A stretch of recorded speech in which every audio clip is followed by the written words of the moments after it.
आज सबसे पहले तो मैं यात्रा के बारे में अपनी जानकारी दूंगा। 12 नवंबर से सरयू तट से हमने ये यात्रा शुरू की और दो विषय हमने उठाया था, रोजगार दो, सामाजिक न्याय दो। ये दोनों मुद्दा उत्तर प्रदेश के लिए बहुत ही महत्वपूर्ण है और बड़ी आबादी को प्रभावित करने वाला मुद्दा है। इससे युवा प्रभावित है, इससे किसान प्रभावित है, बुनकर है, महिलाएं हैं, रेडी पटरी वाला है। तो बड़ी तादाद है कि जिससे कि आज लोग बेरोजगारी के कारण परेशान हैं, पेपर लीक से परेशान हैं, एक बड़ी आबादी है। हमने उनका मुद्दा उठाया और इस 13 दिन की यात्रा में कहीं आशा बहुओं का संगठन मिला, कहीं मनरेगा मजदूरों का संगठन मिला, कहीं वित्तविहीन शिक्षक मिले, कहीं रोजगार सेवक मिले और बड़ी संख्या में प्रयागराज जब हम लोग पहुंचे तो इलाहाबाद विश्वविद्यालय के छात्रों ने अपना समर्थन इस यात्रा को दिया। इस यात्रा में मेरे साथ आम आदमी पार्टी के सैकड़ों कार्यकर्ता लगातार चलते रहे और हजारों की संख्या में अलग अलग जगहों में, जिलों में हमने सभाएं भी की और अपनी बात कही।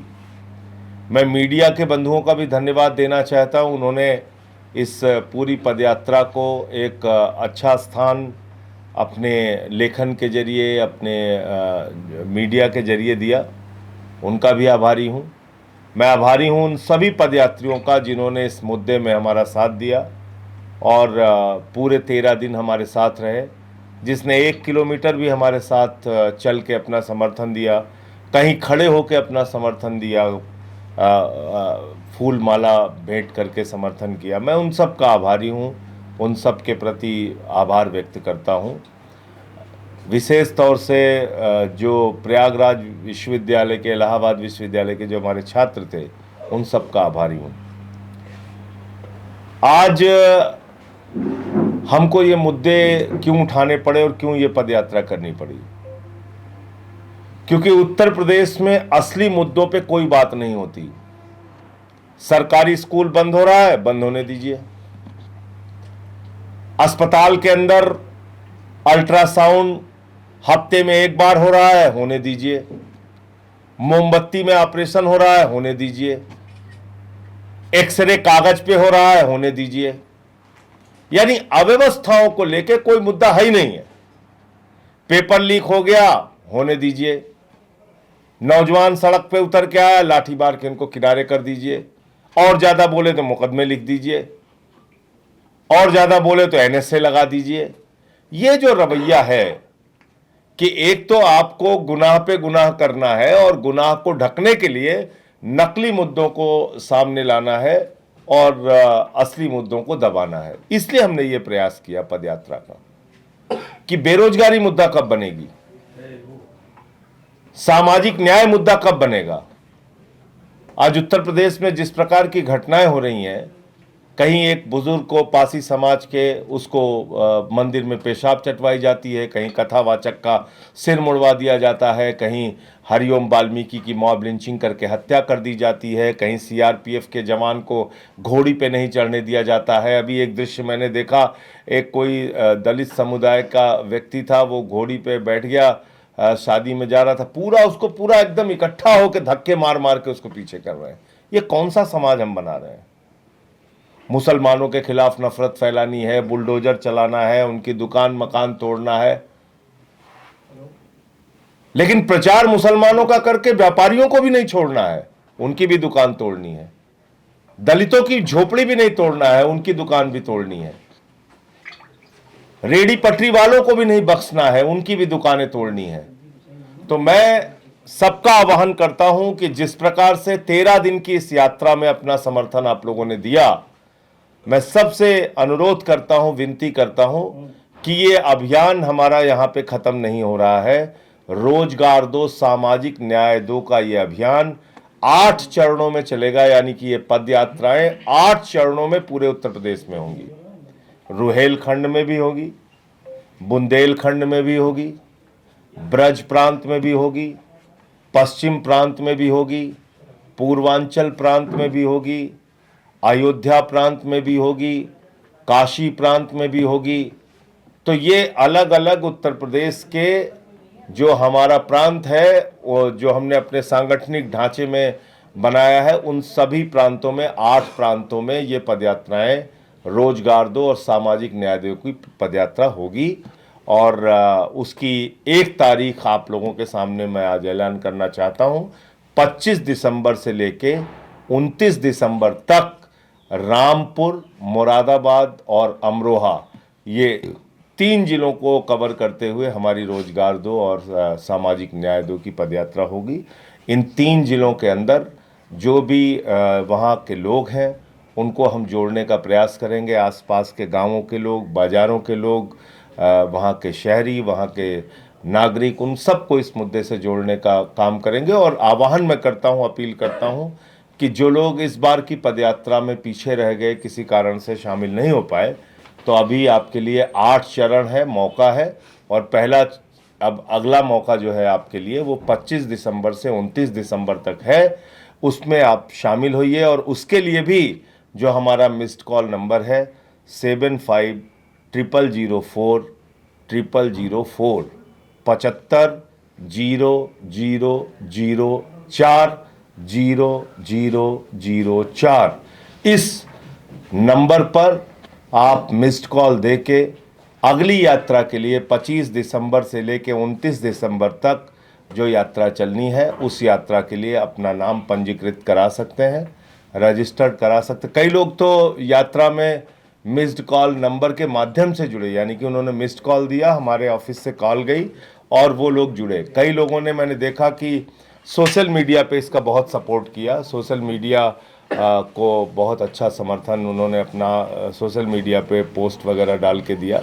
तो मैं उन सब का आभारी हूँ। तो अगली जो यात्रा है वो हमारी 25 दिसंबर से 29 दिसंबर तक रामपुर से अमरोहा तक चलेगी। और इस यात्रा से जुड़ने के लिए मिस्ड कॉल नंबर हमारा है 7500040004। तो इस यात्रा में सब लोग जुड़े, ऐसा मैं अपील करता हूं। अब एक बहुत ही गंभीर और महत्वपूर्ण विषय है जिस पे आपसे बात करनी थी। SIR चल रहा है उत्तर प्रदेश में और देश के कई राज्यों में। और इन SIR की प्रक्रिया में अब तक 19 लोगों की जान जा चुकी है और इनमें से 19 दिन में 17 लोगों की जान गई है। अलग अलग, ये पुरानी रिपोर्ट है। 17 लोगों की अब तक जान जा चुकी है। 4 मध्य प्रदेश, 4 गुजरात, 3 बंगाल, राजस्थान, तमिलनाडु, केरल में 3, ऐसे और भी 1-2 मौतें और हुई हैं। तो मेरा ये कहना है कि ये तमाम खबरें हैं उससे जुड़ी हुई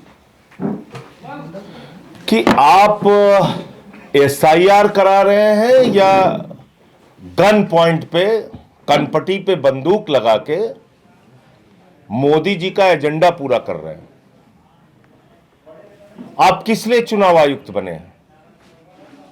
आप कनपटी पे बंदूक लगा के BLOs को घोटाला, घपड़ा, गड़बड़ी करने के लिए इतना दबाव बना रहे हैं कि वो आत्महत्या कर ले रहे हैं,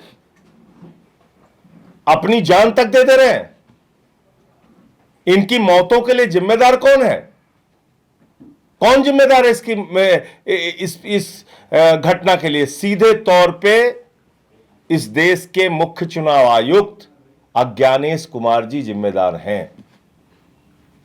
मोदी जी का एजेंडा पूरा करने के लिए, भारतीय जनता पार्टी के एजेंट के तौर पे काम करने के लिए वो इस स्तर तक नीचे आ चुके हैं कि आप मरते हो मरो, लेकिन मोदी जी का काम पूरा करो।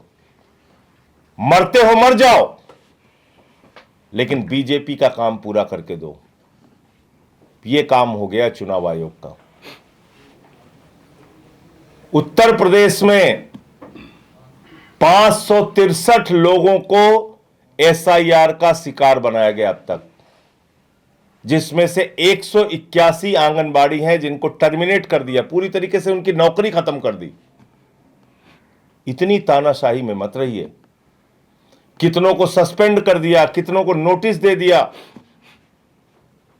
उत्तर प्रदेश में हो रहा है, और किस नाम पे हो रहा है?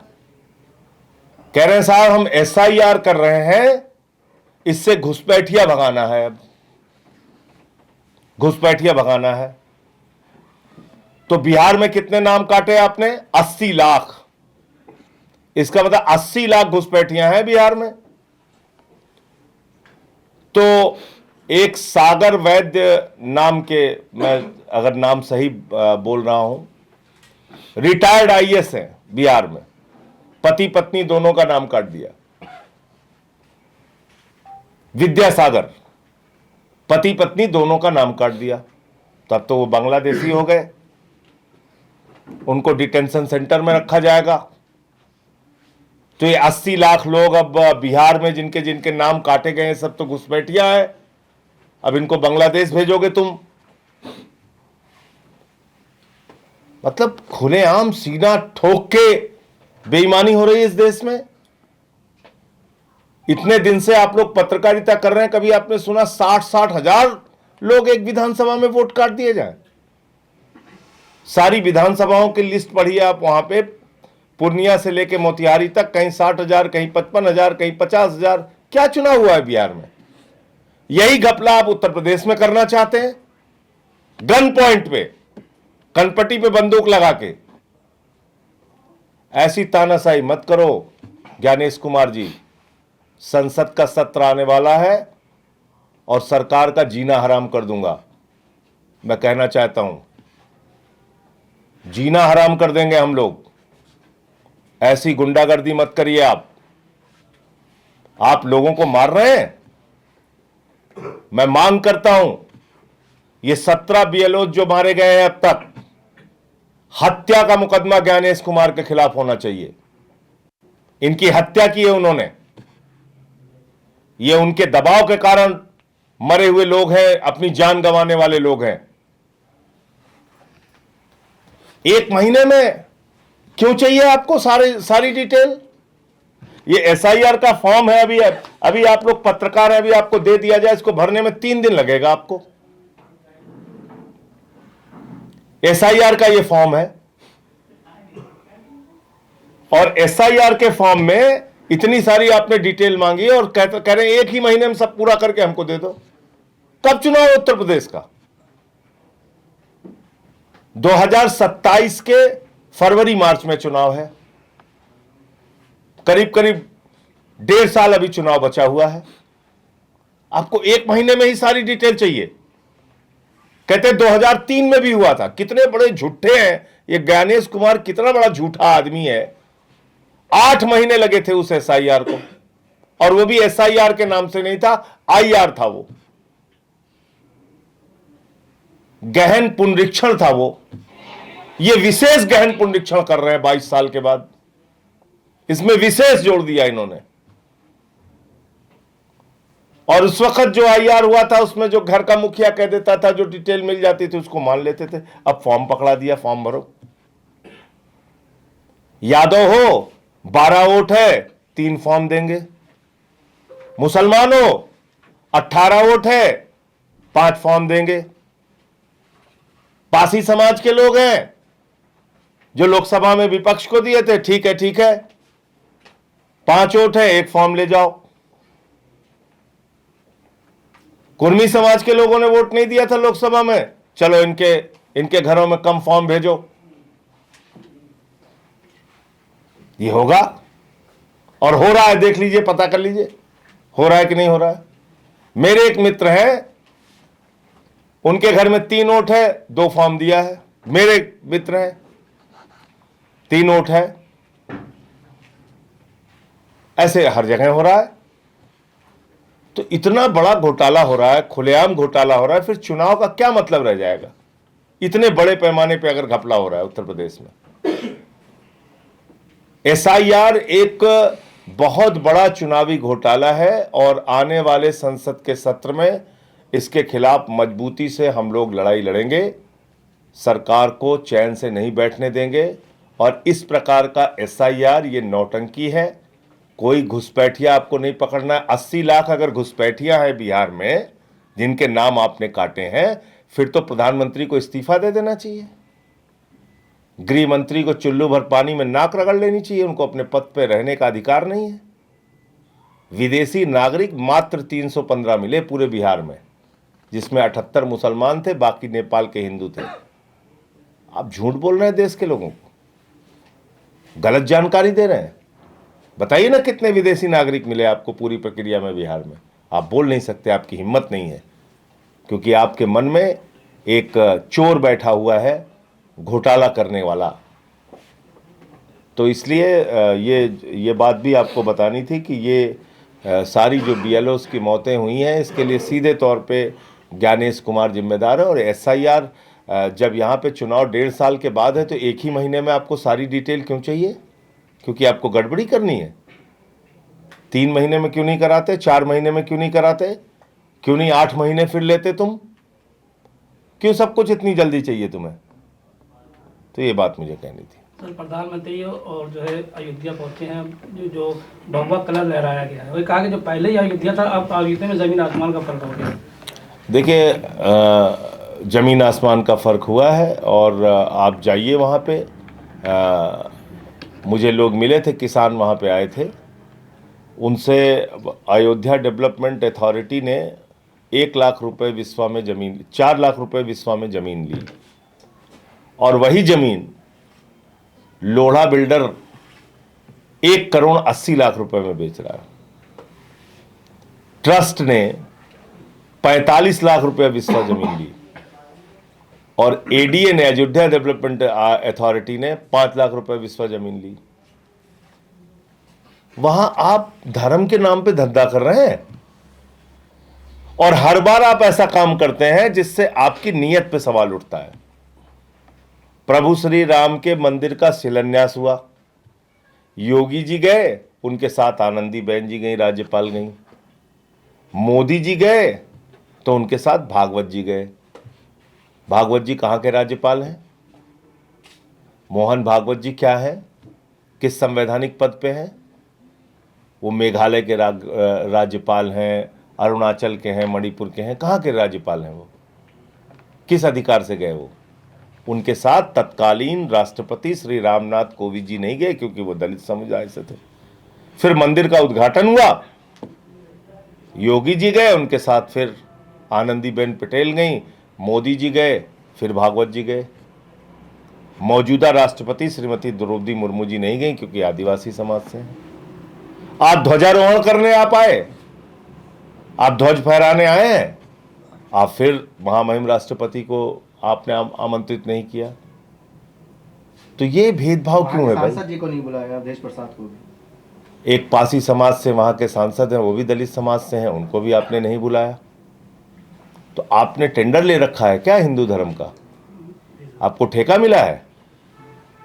तो इसलिए ध्वजारोहण करने आप आ रहे हैं, तो आप बताइए कि आप क्या कर रहे हैं इस प्रदेश के लिए, इस देश के लिए। आप तो नौजवानों को कहते हैं गोबर से रोजगार मिल जाएगा तुमको। जिन लोगों का घर तोड़ रहे हैं वो हिंदू नहीं है? जो पेपर लीक से परेशान है, जिनको लाठियों से पीटते हैं आप, वो हिंदू नहीं है? तो इसलिए ये आप ध्वजारोहण करिए, बहुत अच्छी बात है, लेकिन असली मुद्दों से ध्यान भटकाने की ये जो कोशिशें होती रहती हैं बीच बीच में, ये चालाकी भी हम लोग खूब समझते हैं। सर, खबरों के अनुसार यहाँ एक मंत्री जी हैं, AK शर्मा जी, गर्मी के महीने में लोग चिल्लाते हुए बोले कि अरे मंत्री जी देखिए लाइट नहीं आ रही है, हमारे बच्चे कैसे रहेंगे, हम लोग तो परेशान हो गए। बोले जय श्री राम। ऐसे थोड़ी होता है। भगवान श्री राम ने आपसे कहा है कि आप उत्तर प्रदेश के लोगों को बिजली मत दीजिए। कांग्रेस की तरफ से बयान आया है कि पीएम मोदी को धार्मिक कार्यक्रम में बार बार इसलिए जाना है क्योंकि उनको सिर्फ वोट चाहिए। धार्मिक कार्यक्रम में बार बार क्यों जा रहे हैं? इसके साथ साथ असली मुद्दों से ध्यान भटकाना है। असल मुद्दा क्या है? चलिए हम ध्वज फहराते हैं, बेरोजगारी के खिलाफ आए, ध्वज फहराएं। जी। अशिक्षा के खिलाफ आप बच्चों का स्कूल बंद कर रहे हैं, मिड डे मील में नमक रोटी खाने के लिए दे रहे हैं, ध्वज आप फहराइए, अच्छी बात है, पूजा अर्चना करिए, लेकिन इन सवालों से बचिए मत आप, मेरा ये कहना है। सर खबरों के अनुसार डिटेंशन सेंटर बनाने के लिए कहा गया है तमाम जिलों के डीएमओ को। बिहार में बन गया, बिहार में बना, 80 लाख लोगों का नाम है उसमें जिनका वोट कटा है। ठीक है ना। तो ये एक पूर्व डीजीपी है जम्मू कश्मीर के, उन्होंने एक वीडियो डाल दिया कि देखिए एसआईआर के कारण लोग भाग रहे हैं बॉर्डर छोड़ के।